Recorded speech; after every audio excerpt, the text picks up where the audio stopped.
Maariyaha cusub ee wakaalada biyaha ee Berbera ayaa maanta xilkii kala wareegay maariyihii hore. Munaasabadan oo ka dhacday xarunta wakaalada biyaha ee Berbera ayaa waxaa ka qayb galay agaasimaha guud ee wasaaradda horumarinta biyaha, gudoomiyaha gobolka Saaxil, duqa magaalada Berbera, xogeyaha fulinta dawladda hoose iyo mas'uuliyiin kala duwan oo iyaguna ka socday wasaaradda horumarinta biyaha ee Somaliland. ugu horreyn waxaa halkaasi hadal ka soo jeediyay maariyihii hore ee wakaalada Berbera, Axmed Aadan Ismaaciil oo ka warramay waayihii wakaalada biyaha ee Berbera iyo sidoo kale mashaariicdii ay fuliyeen intii uu xilka hayay. hawlo culus oo balbalaaran baan naga soo maray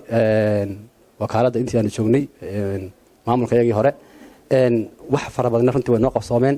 waxyaabaha noo qabsoon hadaan ka taabto waxa kamid ahaa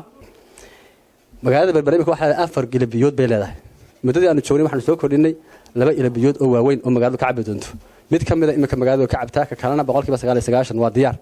Maariyaha cusub ee wakaalada biyaha ee Berbera Salebaan Cabdi Looliyo oo isna halkaasi ka hadlay ayaa bulshada Somaliland ka codsaday in xilkaasi ugu duceeyaan horumarka gobolka ka socda iyo midowga inaan qayb ka noqdo diyaar baan ahay cid kasto oo wada shaqayn naga dhaxaysana waan soo dhaweynayaa waa la shaqaynayaa si daahfuran oo run ahaantii daacadnimo iyo kalsooni ku jirtaan oo la shaqayn doona insha Allah taala maanta nin baa fadhiya brino nin baa iga dambeyn doona waxaan ku kalsoonahay in sidii isaga loola shaqayn jiray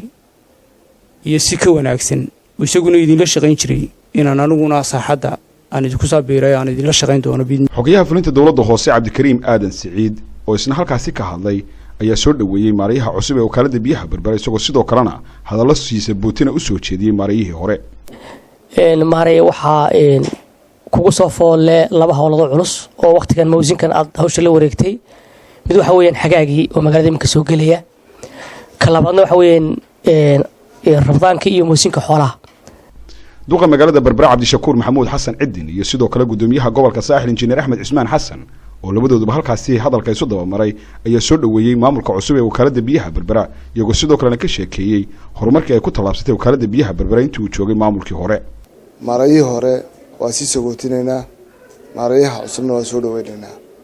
waxaan Ilaahay subxaanahu wa ta'aala uga baryaynaa inuu Ilaahay xilka iyo mas'uuliyadda oo Ilaahay xaqiisa ka timid Ilaahay u fudaydiyo. waxaan jeclahay inaan maarayaha cusub ku soo dhaweeyo maarayihii ka horeeyay 3 ooman buu waraabin jiray adiguna waxaad u diyaar garoodaa inaad 4 ooman aad waraabin doonto 3 ooman uu waraabin jiray waxay ahaayeen xoolaha iyo bini'aadamka iyo fidida magaalada oo dhismaha ah. runtii hawshan maanta la kala wareegayo ee biyaha maaha mid fudud waa hawl dareenkeeda iyo culeyskeeda wada leh ee shaqo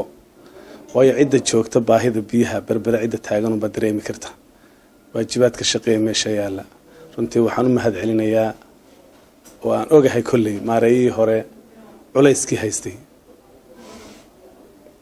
aad iyo aad baan maxaa runtii ugu hambaliyeen heerku soo gaarsiiyay. agaasimaha guud ee wasaaradda horumarinta biyaha ee Somaliland Jamaal Cabdi Muuse oo isna halkaasi gabagabadii ka hadlay ayaa ka warramay wakaaladda iyo ahmiyadda ay u leedahay bulshada ku dhaqan magaalada Berbera isagoo sidoo kalena sheegay in ay wasaaradda biyaha ee Somaliland ay ka go'an tahay sidii ay shacabka Somaliland u heli lahaayeen biyo ku filan. waxaana siibonaaga hadday heer qaran tahay heer gobol iyo heer degmo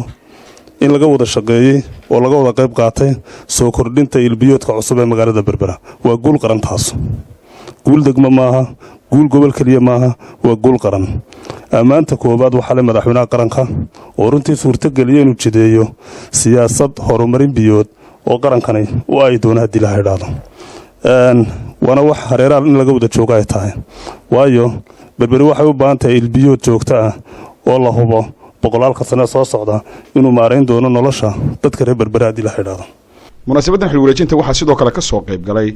agaasimaha waaxda fidinta biyaha ee wasaaradda horumarinta biyaha ee Somaliland iyo sidoo kale agaasimaha maamulka ee wasaaraddaasi